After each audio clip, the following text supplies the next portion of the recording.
guys. Thanks for joining us for another episode of Above Table, brought to you by Fate Awakens. I'm Joey Current, and I'm joined today by a few of our cast members.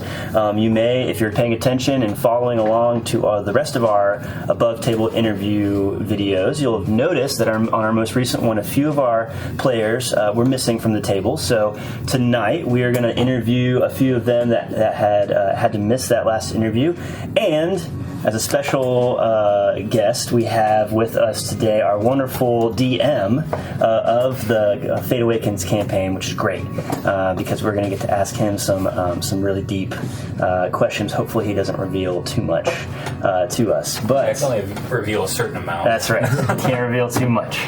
But we are here with the character Remdil, as well as the character Draul, and the two of you have gone through a lot. For folks who are watching online, just as a reminder, we are going to be covering things that happen in the story from episodes 10 through episodes 14. So if you haven't watched those episodes yet and you don't want to have anything spoiled, make sure you go back, watch those episodes, then you can come back and watch the interview and you won't have anything spoiled. So just as a heads up, but we got a lot to cover. So let's go ahead and get going. The story, last we all got together for an interview, has definitely developed. At the beginning of this kind of chapter of the story, we had our very first first battle with all of the characters together in one battle. I think we've had a few arena fights previous to that. And a few kind of run away from things fights, but this is the first time where we've seen everybody all together, kind of working together to figure out how to fight these things. And I think it was a wolf encounter that you guys had. Tell me about, as players, what it was like for the first time with this group of folks to have all these minis out there on the battle map at once, and to get to play off each other. You want to start? Yeah, seeing the minis in map was awesome. First of all, utilizing this awesome space we have was fantastic.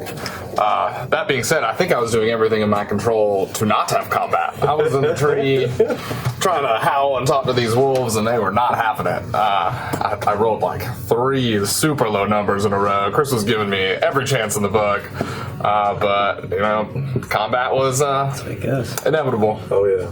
Yeah, so I mean, again, it was nice to see all minis on the board at one time, and it was kind of nice to see how each player reacted. I mean, there's some, like Jethro, I assumed he was just going to kind of run towards the back and blast off, but Right. like it was, again, nice to see everything and get in and get some rolls and some swings in. For sure. And I mean, as a druid and a fighter, a battle against wolves is like your dream. I mean, that's the best case scenario if you're going to have to get in a fight anyway.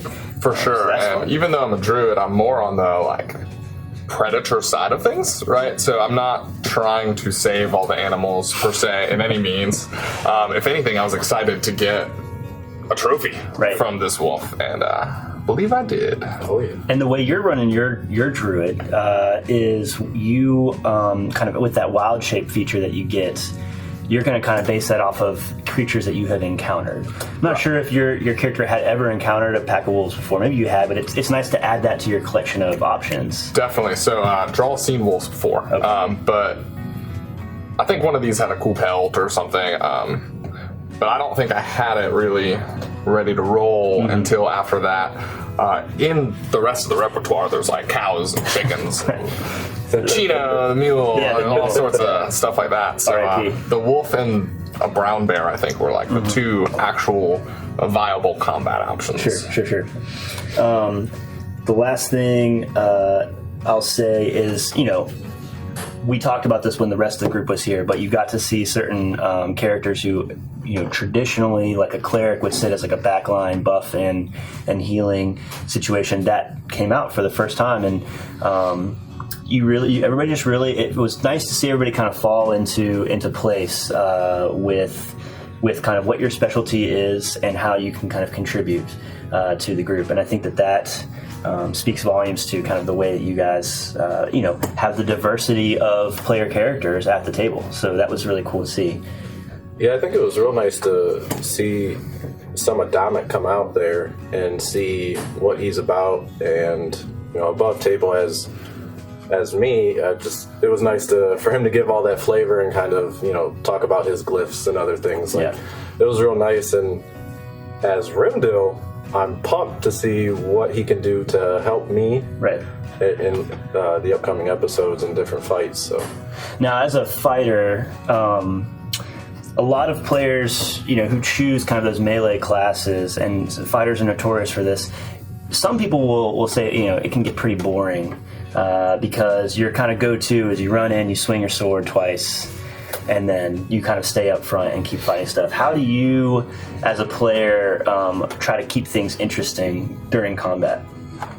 I think for me, at least for these first few levels, until we start getting to archetypes and other things down the road for a fighter, I think just kind of describing and maybe flavor some things a different way. Like, instead of just saying, hey, I go in and swing, like, I'm going to take my longsword, go from, shoulder to navel on this person. Let's maybe be a little bit more descriptive on what I'm doing. Sure. But you also are forced into that role of having to think about the battle more strategic than everyone else, right? You're trying to figure out where you're going to place yourself, and people are thinking about how to buff you to do more. So it seems boring, but there's a lot that go behind the scenes, and it's very team oriented. Yeah. For sure. So we do have our DM here on the subject of battles and battle maps. Do you want to talk a little bit about kind of what went into that battle and just kind of even our battle map that we have here at the table? Yeah, sure. So that battle specifically, I just wanted to kind of make it feel more of a campsite with some trees around it, of course, like it was. But I just kind of wanted to have a few hidden wolves here and there, just so it would pop out at a random moment, more surrounding the party as they could, using that pack tactics for those wolves. That's true. Which definitely played a big role in some of those attacks. Yeah. Now, the minis themselves, did you paint those yourself, or did you buy them, the trees and the foliage and the wolves and all that? The trees were handmade with wire, drywall, mud. Nice. An example? Glue, there you go. Excuse me. Glue and some other materials. Yeah, that is definitely a skill that not a lot of DMs, have, is this creative, ability to make real life kind of models that can go out there. And it's really cool when you have it really helps you immerse yourself in the story when you can see, trees next to your mini and it's not just a plain grid. Oh, definitely. 100%. Yeah. All right. Very cool. The next thing I want to talk about, you guys encountered in the story a creature that not only you had never seen before, but most of you didn't even think was a real thing, in a centaur that just kind of appeared to you guys, kind of ran up to you, and when we spoke with the rest of the group, they mentioned that Edmund had maybe only read about them in fairy tales. So what's it like playing in a D&D game where things like centaurs and magic and all that is brand new? As a role-playing character, I think that's got to be fun to be able to react in that way. It's fun, but it's also kind of confusing because we don't know how to react, and sometimes they don't know how to react. I think that centaur was just as confused as we were. He's like, how did I get here? I'm trying to go up there. We're trying to figure out, are we supposed to help him? I was terrified as someone who thinks of himself as a predator, right? That's going to be my persona. Right. This thing is huge, and it's half horse, and I did not understand it. I did not like it. Yeah. So it can be a lot. Yeah, for sure. Centaurs. I mean, yeah, Does that surprise Remdil at all? Does anything surprise him at this point? pretty much everything has surprised Remdil, just because he's done before all of this has happened is just kind of travel and fight and make some money here and there, but to run into people who he traveled with that had no magic to now they have it to now running into a centaur, it's at this point Remdil's I don't know if anything else can surprise him, but I'm sure something will. Yeah. Because we're running into about anything. That's pretty cool. Well, luckily it wasn't aggressive. This centaur just seemed to be confused, like you said, and needed a way to help get home. And it was the first time you guys ran into one of these big tears in the sky that has opened up where, like, death did not rain down on you from above. It was so I think we alluded to, and I don't know if it was ever actually expressed, but we're pretty certain this was a rift into the Fey realm. You saw pixies later, right? And so that's a pretty good sign. So that means that not all these rifts are going to be bad. Some of them may come with allies that would help you, right? So that's kind of interesting to see. Potentially. Yeah. Did you, Chris, as a DM, did you plan for there to be a good mix of some of these rifts that are, that can harm people, and others that are going to be like fun, just ways to introduce centaurs and pixies and? So definitely, if you look at all the realms, I mean, a lot of them are neutral creatures, but there's a good many evil creatures in these realms that are out there. But then again, like the Feywild is a lot of good. Unlike the Shadowfell, which is a lot of neutral to evil.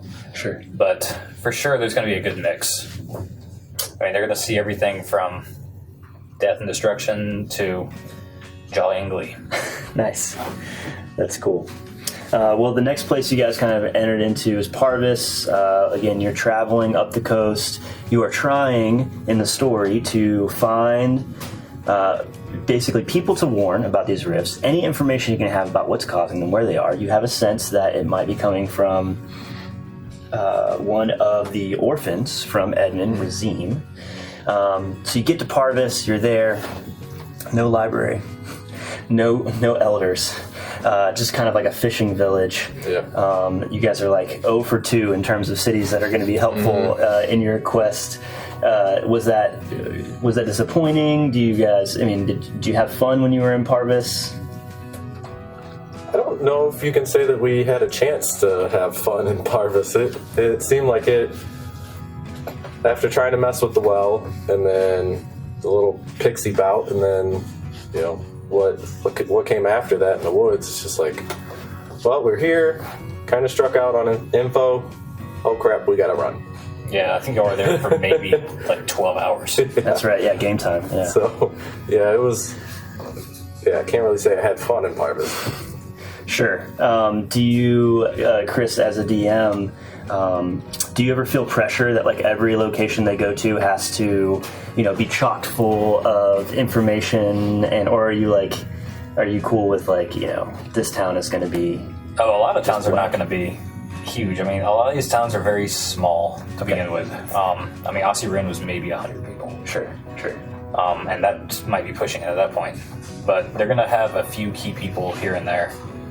But it depends on really how the players would go. I had more on Parvis, but they decided to go after Razim, which then caused other things to happen. Yeah, well, and that's how it goes, right? As a DM, anybody who's out there who's DM before, you might have all kinds of cool plans and leads like baked into a town. All they need to do is go to the local tavern or something, and they'll learn it, and your party just decides not to go, and you have to roll with it and keep things going. But you did a great job. I think that's the fun of D&D, just the kind of endless possibilities, because Chris may lay out things for us, but we may not want to do it, or we find something else kind of along the way. Like if we wanted to mess more with the centaur, then we could have done that. But. Sure. It's kind of like putting out a bunch of little threads and just seeing which one they're going to pull on. Yeah. If any of them. If any of them. So you did eventually find Razim out in the woods. I guess I should back up. Before you met Razim, you met a member of the mercenary guild, the Ruby Guild. He was kind of hanging out in Parvis, also trying to find Razim, I think. It was a little bit shady. We didn't give a lot of information about what he was there for, what he was doing, but he eventually led you to your next clue. For Remdil, as the only kind of connection to this Ruby Guild, do you think that that's going to continue? Are you going to continue to try to find those connections with this Ruby Guild and pump them for information?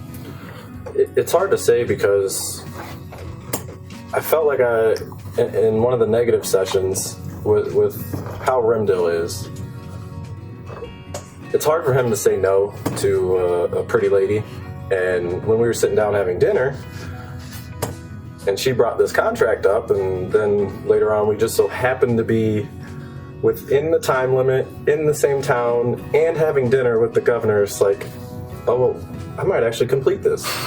And then she paid me very handsomely. And I was like, all right, well, do I want to pursue more into this? And he's kind of on the fence of, is this going to be a good thing for the group, or could this be a deadly thing for the group? Because I don't want to bring my problems onto the group. Right.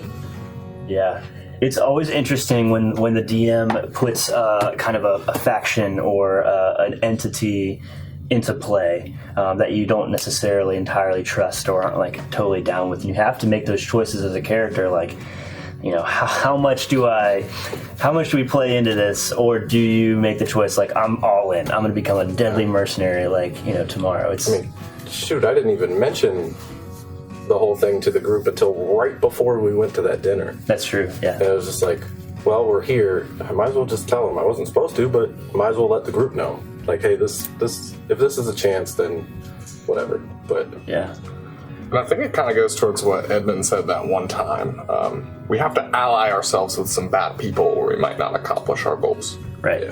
Yeah. That's, you can't play this thing entirely, like, you know, entirely straight. You know, you have to sometimes make compromises to what your character might be okay with and not okay with for the benefit of the story, to move things along and just see what happens. And that's the fun part of D&D. So you eventually find Razim. He splits, I mean, immediately as soon as you guys find him. And then a hole opens in the sky to the, was it the fire realm? Infernal plane. Infernal plane. And a fire elemental emerges. Did you guys ever think that was going to, you know, did you think that you were going to be able to either take him or make friends with him, or, you know, how did that? Renee were out. Yeah, you guys were peace. Yeah, so we weren't involved in this at all. Probably for the better. I don't know what the other said when during the last interview, but I will say that it was the first time Remdil just like, I know I can't fight that. Yeah. Like, and that felt bad as Remdil. He's like, well, as much as he likes fighting, he knows that's a horrible, horrible idea. Yeah, it's like made of fire. Yeah. And that's hard in D&D. Like, you want to just fight everything, right? Like, the DM's giving you this. You're like, all right, let's fight. They're like, but are we supposed to? Like, as a DM, like, that's hard. Like, how do I convey, don't fight this? He did a very good job of conveying that when he shot the fireballs up in the tree and pretty much blew it to smithereens. I was like, put my sword away. It's time to go. Yeah, and then I think even in that scene, Edmund tries to communicate with him by also creating some, like, a little bit of fireball, and the guy just laughs at, like, the little puny fireball he makes and just, like, torches the tree line. Yeah. So that's fun. But Chris, as a DM, if the group had made a different choice and thought, you know, about trying to fight this guy, how do you think you would have handled that? Oh, I tried my best to explain to the group that this is going to be a deadly encounter to, like, 1 or 2 turn deadly. Yeah. Like, there's a reason I put a fireball at the top of those tree lines and it turned to ash. Yeah. That's true. Now, we didn't see a mini or any battle map come out for that, so that also is probably a sign. It's like a little indicator to us, right? Like, hey, this is what you're supposed to do. There's no battle map in play. Just don't even try. Yeah. Do you think eventually we're going to see when the players get to higher levels where they're going to actually be able to stand their ground against some of these things that are coming from other realms? Oh, for sure. Yeah. I mean, they could technically take on the shadows from the Shadowfell right now, but I don't think they're ever going to get back there. Yeah. But we'll see how it all goes. But they'll definitely oppose a challenge. That's going to be a lot of fun, I think, from a visual standpoint, to have, again, like, really cool minis from, like, other planar, you know, entities out on the map. So that'll be really fun to watch. For sure. All right, let's see. So that kind of brings us to the next big clue in the story that you guys were able to find, which dropped from Razim's pocket. It was a half-written letter from a guy named Monaste. It's actually 2 mana stay. It was 2 mana stay, sorry. It was 2 mana stay. And basically what it outlined is that there is this cult of sorcerers who seems to be behind these rifts. And in some way, I guess Razim is also, because you saw with your own eyes that when he teleported away, another rift formed. So they're linked in some way. Also, he had the letter. A bomb like that getting dropped on you as a player from a story, standpoint, what were you thinking? Did that surprise you at all to see that it wasn't just Razim with random magic powers? I mean, Remdil didn't process it till after running from the fire entity, Right. but to think about how a kid could obtain such a power when things start going crazy, like I kind of wonder, is he doing this on purpose? Like, what's happened to Razim, and if we run into him later, how's Edmund gonna react? Like when we actually get to stand and talk with Razim, or if we have to do anything else to Razim, Yeah.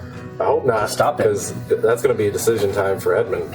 Sure. I feel like it just brought more questions. If anything, it was pretty vague. The only thing it really answered and told us was there are people who know stuff about this. So now we kind of switched gears to we need to find those people. Yeah. And that was really, I think it's good when you have, maybe these aren't the big bad people that are running the show here, but at least they're the next kind of like big bad people to go after. And I think it's nice as a player in a game like D&D to kind of know who you're against, who you're for, who you're against. When you're just a group wandering around trying to find clues to answer a problem, that's great. But when you finally know, okay, these are the bad guys, and we got to find them and figure it out, it just kind of makes everything start to fall into place a little bit. Yeah, we're still doing so much building, right? It's still very early. It makes it hard sometimes to know which threads to pull on, where those threads even are. So it is, to your point, once you start to figure out what the problem actually is, you can narrow your focus. Sure. You intentionally only left half a letter for the group to find. Are we going to find more of this letter later, or was this just a creative way for you to give just a little bit of information? So the letter is just incomplete. It's not really half a letter or anything like that. It was just never finished. Okay. So if you look at it, I think it ends at half of a word. And then it just scribbles off. Exactly. Got it. You actually wrote out the letter and printed it out as a prop. That was very cool to get to actually hand that over. Yeah, the more props I feel like in a live session are better. That's what I was going to ask. Yeah. So, that kind of stuff you think about in the game, maps, letters, props and things like that go along with the story. How fun is that for you to kind of get to create in real life? It's definitely fun to an extent where you're going to have to know that, hey, I'm going to have to give these guys a map or a letter or maybe even a physical puzzle they're going to have to actually solve in real life. Oh, wow. But, yeah. It's going to be a Rubik's Cube and we're just going to be well, game over. I don't know. This is fun. Yeah. But it's definitely something that you have to think of definitely ahead of time. Yeah. Well, I think, and you tell me, you guys are the players. It brings a fun aspect to the game to have physical props. 100%. I don't think anyone's ever been mad that a DM has brought props out. Normally you're like, oh, what is this? Oh, yeah, you're like a little kid. Right. Because he very easily could have been here, it says 8.5 by 11 sheet of paper. I wrote it on here with my It's just that little extra effort. It's unnecessary, but it's fun. Yeah. Well, and as you guys can see who are watching, we've got props all around our set, and many of them, behind each player's kind of chair, you have a couple props that kind of link to that player. But there are, chests and notes in bottles and different things around the set that we haven't actually explored yet. So they will come into play, which I'm excited about. Oh, yeah. That's good stuff. So then the last part of kind of that chapter of the story, we find obviously the players are running for their lives. The forest is on fire. This plane of elemental fire has opened up and basically taken up, the forest, smartly running away from these fire elementals as you did. You find yourselves seeking safety on a boat. And then you're met with a very interesting new NPC. there is a individual flying down on an eagle to meet you on this small fishing boat where you have kind of tried to escape the fires. Tell me what you remember about that encounter and what you think. So, a few things happened before that even, like the fish people came up, right? Right. And then, Yeah. certain hints started getting dropped. So when he came down, we were all sort of waiting for the next one. Like, why are you here? Because you didn't come out of nowhere, right? So, excitement, but confusion? Yeah. Yeah, guy I think flying. he was flying down with his weapon drawn too. He had maybe a bow drawn, but I think we did as well. Yeah. Oh, yeah. I think there were some bows and some swords in hands, and Right. it's just at that point, like we just ran from all that fire. We're just like, all right, talk to some fish people. Yeah. What's going on? And then he comes flying in. It's like, all right, what's about to happen? The fish people was a really cool encounter, though, coming out of the water, and there was that moment when you guys, I think the DM, Chris, dropped like roll a perception check. Like you hear something on the side of the boat, and there's always that moment before, Stopped. yeah, where everyone is like, "What is this about to be? Is it going to be a monster coming after us, or what?" And it was like the cutest little fish guy. Yeah, it was a little fish guy. That's always fun to play with people's expectations in the game. They don't know quite what's happening yet. But that was a fun little encounter. They were friendly. They were drawn to Super you. friendly. Yeah. I made a friend. Yeah. Is that fun to get to role play, like when you role play the pixies, or when you role play these little fish people who come out? Is that fun for you as opposed to having to be these big, dark, ominous? It's definitely a complete turnaround. Yeah. From being a guy trying to kill him to this little innocent merfolk child that just is kind of scared, but then gets drawn to him. Yeah. So it's just one of those things. Just you have to switch gears real quick sometimes. For sure. It's almost like, I know I say this all the time, but D&D is a lot of improv. And it's almost like someone just said, all right, now you're a merfolk. All right, now you're a fiery elemental bent on killing everyone. All right, now, and you have to switch gears so quick. Definitely. You did a great job.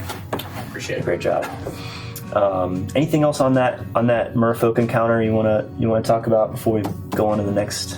I think that's I was almost convinced to jump in. There was these little hints that were drawing you in different directions, but you don't know which one's correct. Right. I just remember being like, do I do this? Am I going to be a crab forever now? Do I go into That's right, the you ocean? transformed, yeah. And I was like, wait, no, obviously I'm not supposed to do that. So let's hang tight, see how this plays out. Yeah, I think the moments of levity, though, like that, really do help the flow of the game. It goes from being running for your lives, trying to find clues, getting frustrated because you don't know what's happening next, and then you have these fun moments where players get to, and the DM get to kind of take a breath and just mess around. I think that's a lot of fun.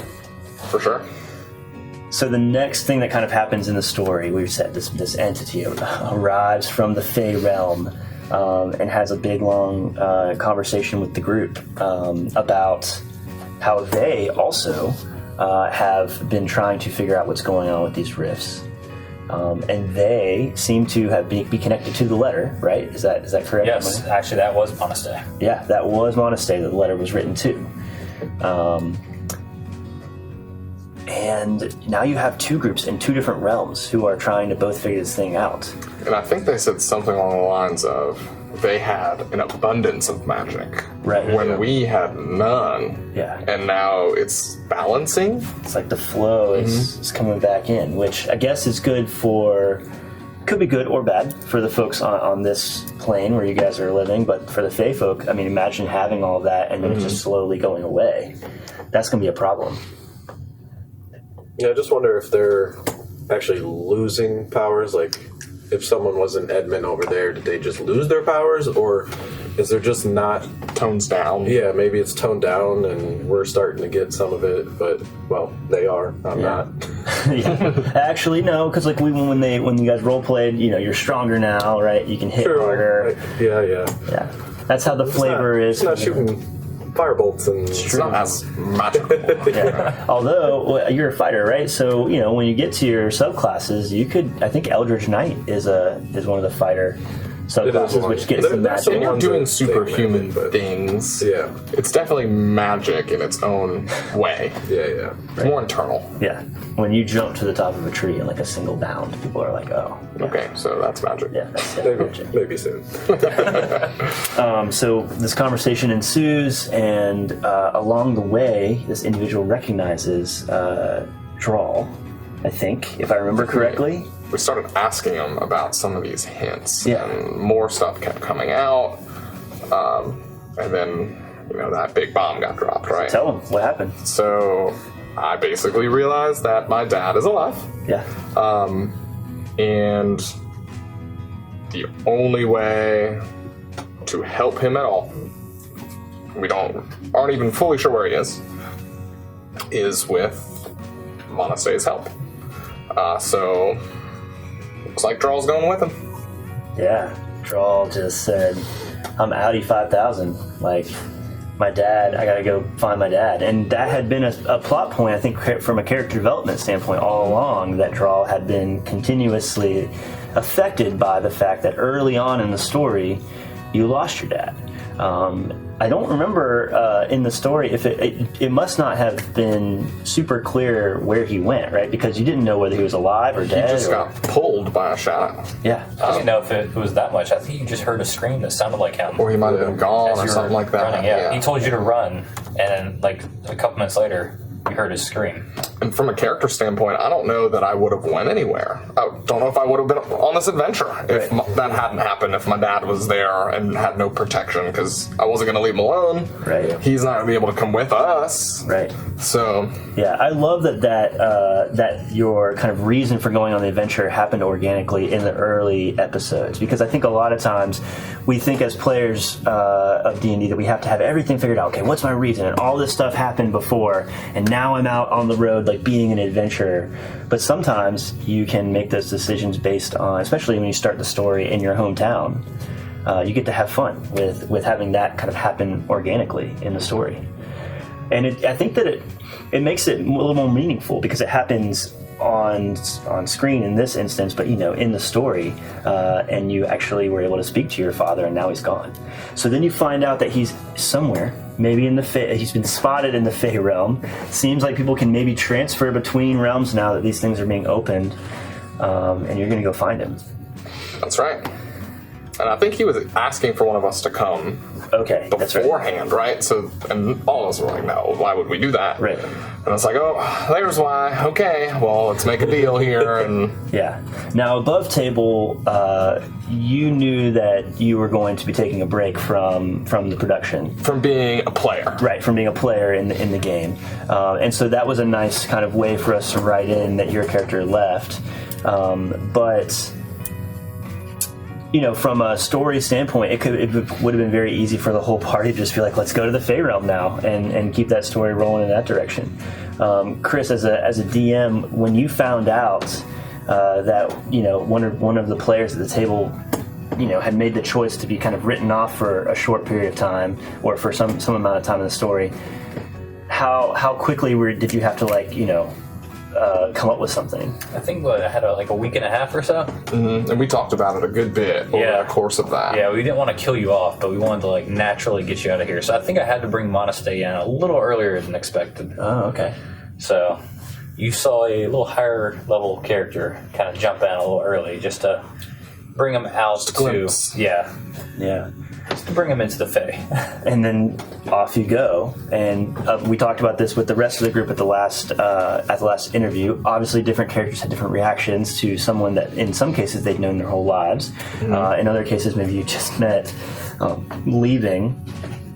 Any thoughts about what you think went down from a player perspective, Remdil, from as one of the outsiders, kind of noticing that this guy's just going to decide to up and leave? Yeah, so only knowing Draul for A month. a month, But pretty much just constant life running. situations with each other too. Yeah. I mean, we had the wonderful arena fight together, where I think went amazing. It was great teamwork, and then just like the little one-liners here and there to get everybody to laugh, and then like just his good nature, but yet when it came down to it, like he's gonna get in there get his hands dirty. So Remdil was like excited about having kind of like a battle buddy to fight alongside, because Jethro and Dominic are kind of staying in the back. Right. So the two I've known the longest, as soon as I move forward, I don't see them anymore. So it was nice to, out of my peripherals, have a friendly face. And now that he's gone, it's just like, well, like who's gonna be up there with me? I mean, I know Arena is gonna be jumping around, kicking, punching, doing her thing, but like I haven't had that kind of battle bond with Arena yet, like I had with Draul. So very true. Now your character's backstory. Correct me if I'm wrong. You didn't know your parents, or you did know them, or what was the situation there? No. So Remdil, he started traveling shortly after his mom died. Okay. His mom died. So my dad's been training me to become a guard and to kind of follow in his footsteps, but I kind of only did that in passing, and I felt like I was always better than most of the kids that I grew up with and doing the guard like training. So when Mom died, it never felt the same between him and I, and whether or not I'm disappointing him or maybe because he saw my mom and me, but like I just didn't feel welcome anymore in my hometown. So then you split. I started traveling and picking up random pit fight, bar fights, whatever, just to make a few coin to keep traveling. So well, so as a character who has a parent that they've lost, do you think that makes it a little more easier for you to understand the choice that Draul makes? Yeah, I don't think in the episode I said one word against him leaving, and Remdil felt that it was going to happen. Like as soon as it mentioned, someone looking like Draul in the Fey realm, it was just like, yeah, he's gone. He's gone. I'd probably do it in a heartbeat if someone mentioned my mom alive. Like I'd be out. Sure. Sorry, guys. I may have known you like 6 years. We've been adventuring, fighting everything, but I'm out. Right. So I fully understand. Very cool. Very cool. So that those are kind of all the questions I have as far as like the plot and character development and everything like that that's happened. Draul, we're gonna miss you for a while out there. Yeah. So as a player outside the game, the choice was made for this to happen because I have found most enjoyment in Dungeons & Dragons being a dungeon master. And I think taking a break, and now I've been, and moving forward, going to be working with Chris a lot behind the scenes. Oh, cool. So we're going to be working together in story writing and filling in gaps, making characters, a lot of fun stuff. Where I think I could be utilized even better than a player. Sure. So, Chris, as a DM, I mean, have you ever DM'd and told a D&D story where you had like a co-DM helping you with some of the details? No, he's actually already filled in some of my lack of time, I should say. It's a lot of work. It is a lot of time. Sometimes you have to just make things up on the fly. Having a little note sheet right here that has like maybe some NPC names or some like random ideas just to throw in here and there, it kind of helps a lot. I'm sure. Just having my own notes. I have 2 sets now. Yeah. And so is that how you guys envision working together in the future, kind of being like big picture Chris DM being like big picture kind of story and plot point, and then you kind of coming in and helping with some of the smaller details, or what do you guys have envisioned? I think it's kind of experimental for the moment. We're still pretty early on in this. Okay. See where the needs are, see where I can help. And then no spoilers, but maybe some special projects that could be super fun for everybody. We're already in talks of one thing that might come up. Very cool. I'm excited. And Draul, could be back. That's right. Draul is not gone forever.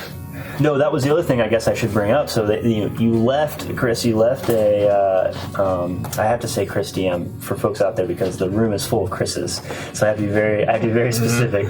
Chris DM, you left a literal calling card for them to be able to get a hold of Draul. They have a magic stone. Yep, they have a seeing stone. So if you look at a stone, they sees exactly what the other stone sees.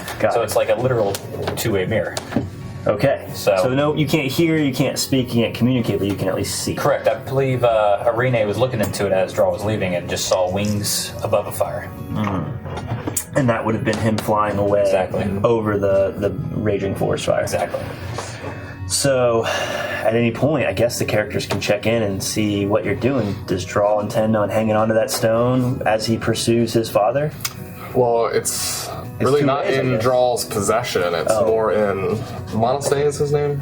Yes, but he plans to give that to you. Okay, so maybe it will be. But yeah, of course.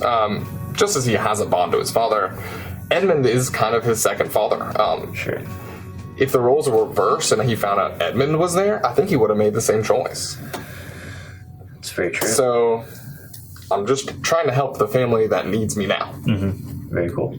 Well, and if at some point in the story the players are able to, I know there's some magic spells later on in the higher levels that you can transport between planes, but maybe there's going to be an element of the story where folks go into different planes, and maybe we run into Draul.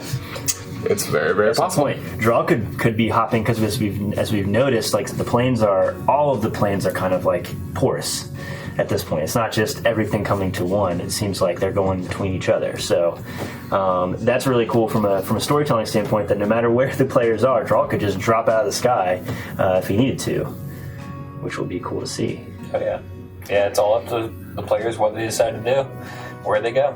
Yeah, very cool. Anything else you guys want to share or talk about from this like second? I'm calling it like the second chapter of the story because it was basically you guys being introduced to more information, finally finding out kind of who might be behind all of this stuff, and then setting off to find those folks. Anything else that you guys want to mention that you had a particularly fun time as a player, or any questions you want to have while we got the DM on camera? It feels as though we're just on the cusp of getting some real answers, so it will be fun to have those revealed.